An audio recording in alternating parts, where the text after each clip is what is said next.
Ничьей завершился матч Ангушта и Махачкалинского легиона. Игра прошла на стадионе Рашида Аушева в Назране в рамках 26-го тура «Леон» второй лиги «Б».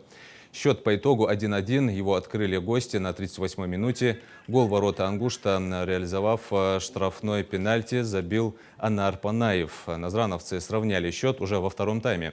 Ворота соперников на 52-й минуте распечатал Ахмед Абубакаров, а удачный ассист оформил Бекхан Алиев.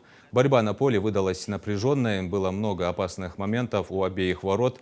Результат не изменился и после добавленного дополнительного времени. Для «Легиона» это был матч-реванш и шанс вернуть лидерство в таблице. В первой встрече махачкалинцы проиграли Ангушту на домашнем поле со счетом 0-1. Следующий матч Ангушт проведет на выезде с черкесским Нартом 5 октября. Всего в рамках тура остается еще 6 игр. План такой был на игру, да, что высоко их прессинговать, не давать им контроль мяча делать.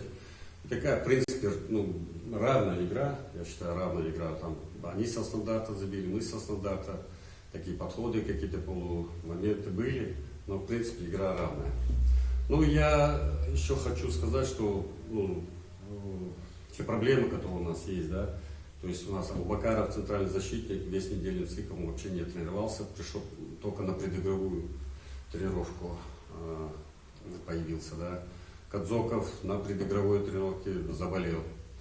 Сегодня Асмаев, который центральный был защитник, должен был играть на месте центрального защитника.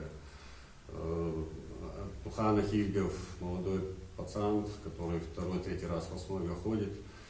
И исходя из этих проблем, да, я считаю, команда очень достойно сыграла с одним из лидеров.